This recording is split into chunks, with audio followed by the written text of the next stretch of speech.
রাধে রাধে বন্ধুরা, সবাই কেমন আছো? আশা করি সুস্থ আছো, ভালো আছো, সাবধানে আছো। মিঠাই ব্লগে স্বাগত জানিয়ে আজকে ব্লগটা শুরু করছি। আর আজকের ব্লগটা হচ্ছে রাধা অষ্টমী আমি কীভাবে পালন করেছি। আর আমাদের আশেপাশে প্রচণ্ড পরিমাণে কাশফুল হয়েছে, মানে পুজোর সামনেই। আর আমাদের এখানে না পুজোর অনেক আগে কাশফুল হয়, আবার ঝরেও যায়।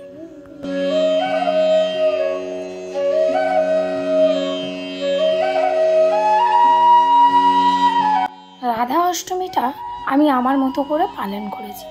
আগের দিন সব ঠিক করে রেখেছিলাম যে আমি কীভাবে রাধা অষ্টমীটা পালন করব। কিন্তু ওই যে মেয়েদের একটা প্রবলেম, সেটাই আমার প্রবলেমটা হয়ে গেছে। এবার রাধা অষ্টমীর আগের দিন আমি কীভাবে সাজাবো আমার গোপুসোনাদের, মানে ইচ্ছা ছিল ওদেরকে রাধা সাজানো। সব বের করে ঠিকঠাক করে যার যার গয়না জুয়েলারি সব ঠিকঠাক করে রেখেছি।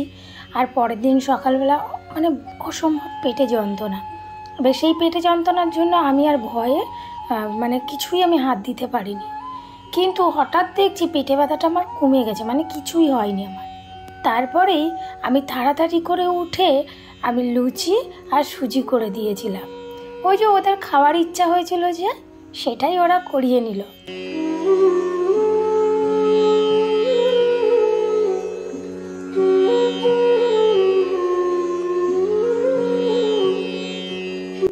ভোগ ওদের সামনে নিবেদন করে তারপরে আমি সবাইকে যখন প্রসাদ দেওয়া হয়ে গেছে, এবার আমিও প্রসাদ খেয়ে জলটা সবে খেয়ে একটু বসেছি।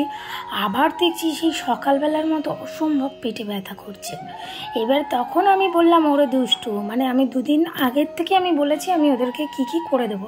এবার তাড়াহুড়ো করে আমার আর পায়েসটা করা হয়নি, সেই জন্য আমি ভাবলাম যে সুজি আর লুচিটা তাড়াতাড়ি করে দিই। এবার আমি ওদেরকে বললাম তোমাদের খাওয়ার ইচ্ছা হয়েছিল আর আমারও খুব ইচ্ছা হয়েছিল সেদিন খেতে, মানে এগুলো করে খাওয়াবো। সেই জন্য আমার গোপুসোনারা ওরা নিজেদের নীলা দেখিয়ে দিল। আর এখানে সেদিন আমার একটা আশ্চর্যকাণ্ড হয়েছে, সেটা হলো মিঠাই রানিও দেখছি আমার হাতে হাতে অনেক কাজ করে দিয়েছে। ওটা দেখে আমার এত ভালো লাগছিল সত্যি, মানে ওরা চাইলেই সব হয়।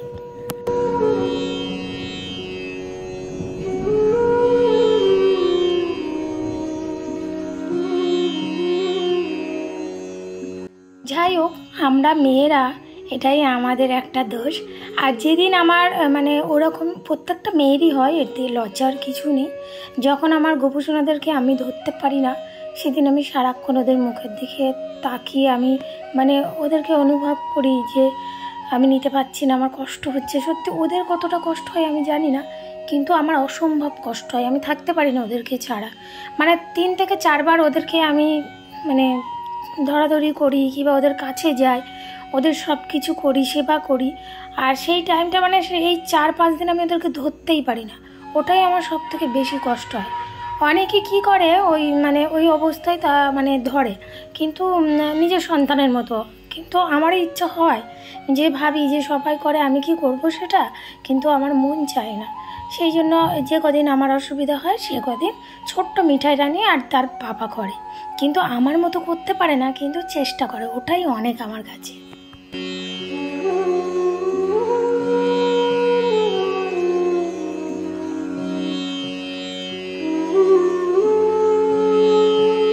আর আগের দিন আমি কিন্তু সব বাসনপত্র সব বের করেই রেখেছিলাম যে আমি পরের দিন কি করে দেবো। এখানে আমার আইটেম আরও বাড়ানোর কথা ছিল, কিন্তু সেটা আমার প্রবলেমের জন্য আমি করতে পারিনি। ওই যে বললাম তাড়াহুড়ো করে করেছি, আর যেটুকুনি করেছি আমার গোপুসোনাদের ইচ্ছায়। মানে আমি তো ভেবেছিলাম এইটুকুনিও করতে পারবো না, কিন্তু ওই নর্মাল জামা পরিয়ে রেখে দিয়েছিলাম রোজের মতো, কিচ্ছু করার নেই আমার।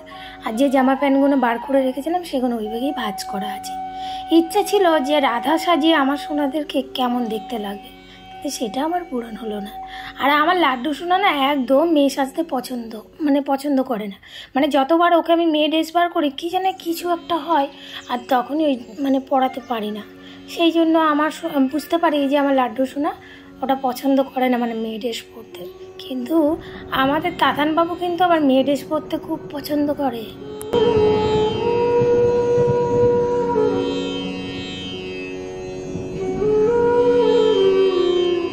যতক্ষণ কিন্তু আমার গোপুসোনার আমি ভোগ করছিলাম, ততক্ষণ কিন্তু আমি রাধারানীর আর আমি গোপুসোনার জপ করছিলাম।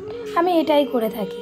ততক্ষণ মানে আমি যে কোনো কাজ করি ওদের নাম নিয়েই করি, আমার ভালো লাগে সেটা করতে। আর গোপু সোনার পাপা কিন্তু এই ওভেনটা কিছুদিন মানে জন্মাষ্টমীর কিছুদিন আগে কিনে দিয়েছিল ওদের খাবার করে দেওয়ার জন্য। বলেছিল যে আমি ওদেরকে একটা মানে ওভেন গিফট করব, কারণ এবছর একটু অসুবিধা আছে। আর বছরে 2 গোপু সোনাকে সোনার চেন গিফট করেছিল, আর এবছরে গোপু সোনার পাপা ওভেন গিফট করেছে।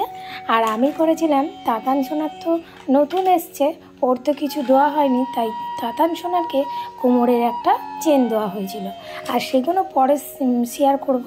আর জন্মাষ্টমীর ভিডিও এখনও আমার শেয়ার করা হয়নি, তো সেইগুলো আস্তে আস্তে আমি শেয়ার করব, কারণ আমার একটু অসুবিধা আছে, কাজের চাপ, সামনে পুজো বুঝতেই পারছো, সেই জন্য আমি আগে পিছু করে সবই শেয়ার করব।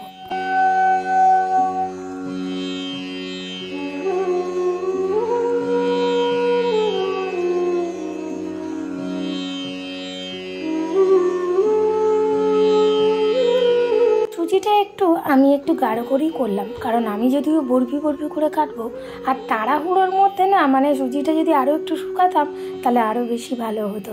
কারণ সুজিটা না যখন আমি কাটছিলাম তখন কিন্তু বরফি করে হয়ে উঠছিল না, কারণ মানে আর একটু সময় নিত, আর নাহলে আর একটু টাইট হতো। আর এখানে আমি লুচির জন্য কড়াই বসিয়ে দিয়েছি। আর এই ইন্ডাকশান ওভেনটা কিন্তু খুব ভালো গোপু সোনাদের রান্নার জন্য। আর ছোট জিনিস কি সুন্দর খাতার মতো প্যাক করে একটা ছোট্ট জায়গার মধ্যেও রাখা যায়।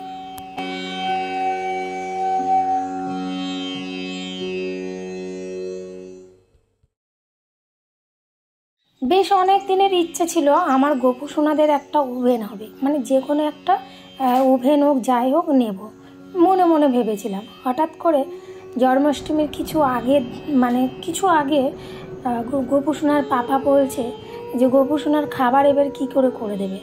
আগে যতবার খাবার করেছি আমি আমার শ্বশুর বাড়িতে ছিলাম, আর সেখানে আমার শাশুড়ি মা খাবার করে দিত কাঠের চুলাতে, সেই জন্য আমাদের সেই বেগের গোপু সোনার আলাদা বেগে কিছু কেনা হয়নি। মানে যখনই কিছু করার হয় আমার শাশুড়ি মা মাটির উনুনে করে দিত। আর ওই মাটির উনুনে তো তোমরা সবাই জানো কোনো দোষ থাকে না, গোবর দিয়ে লেপলে, সেই জন্য আমাদের গোপু সোনার আলাদা বেগে আর কোনো ওভেন টোভেন কেনা হয়নি। কিন্তু যদিও আমরা আলাদা জায়গায় চলে এসেছি, ওখানে তো আর মাটির ওভেন টোভেন কিছু নেই, মানে চুলা টুলা কিছু নেই, সেই জন্য একটা চিন্তা ছিল। সেই জন্য কিছুদিন আগে গোপু সোনার পাপা বলেছিল যে গোপু সোনাদের একটা ওভেন কিনে দেবো। তা সেটা আমি শুনে ভীষণ খুশি হয়েছিলাম যে আমার মনের ইচ্ছাটা আমার গোপু সোনা পূরণ করে দিচ্ছে। আর এখানে দেখো গোপু সোনাদের ভোগ পুরো রেডি।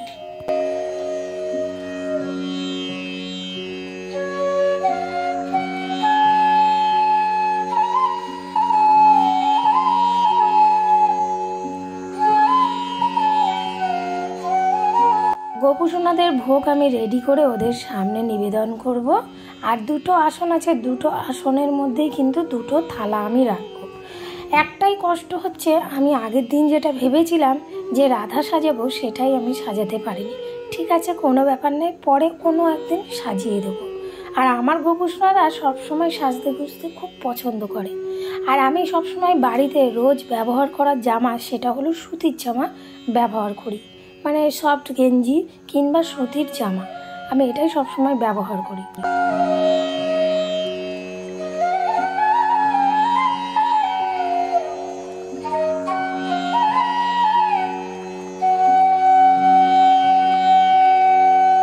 ভোগ নিবেদন করার সময় আমি এখানে একটা ছোট্ট মন্ত্র জপ করেছি। আর এটা যখনই আমি ভোগ নিবেদন করি গোপু সোনাদের সামনে, সে জল হোক আর যে কোনো খাবার হোক, এই মন্ত্রটা জপ করে তারপরে ওদের ভোগ নিবেদন করি। তারপরে আরতি করলাম, আর ঘন্টি বাজিয়ে অবশ্যই ভোগ নিবেদন করা দরকার, নইলে কিন্তু গোপু সোনারা নাকি খাবার গ্রহণ করে না।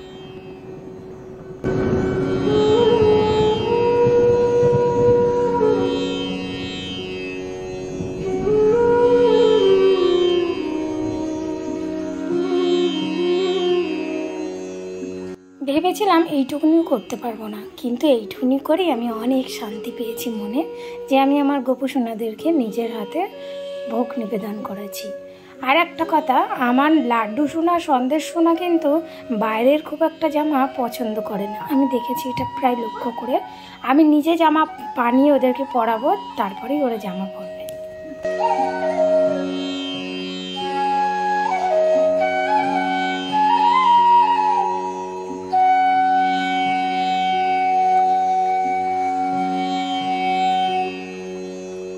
সবার প্রিয় তাতানবাবু কিন্তু কেনা জামা কিংবা কেউ দিলে কিংবা মায়ের ধোয়া সব জামা পরতেই ও ভীষণ ভালোবাসে।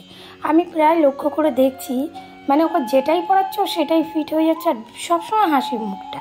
গোপুসোনাদের ভোগটাও কিন্তু তোমরা দর্শন করে নিও। আর ইচ্ছা ছিল গোপুসোনাদের এই যে সুজিটা বরফি বরফি করে কাটা, এটা আমার মানে পাতলা লেয়ারটা একটু বেশি হয়ে গেছে, সেই জন্য হয়নি। যাই হোক, গোপুসোনাদের তো ভোগটা আমি দিতে পেরেছি, আমার কাছে এটাই অনেক। আর তোমরা গোপুসোনাকে ভালো করে দর্শন করে নাও। সবাই বলো রাধে রাধে।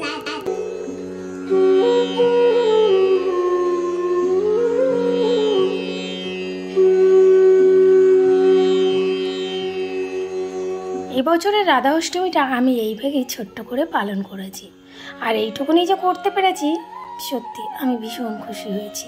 আর সবাই বলো রাধে রাধে। আর তোমরা কীভাবে পালন করেছো অবশ্যই কমেন্ট করে জানিও। সবাই সুস্থ থেকে ভালো থেকো। সবাই বলো রাধে কৃষ্ণ, রাধে রাধে।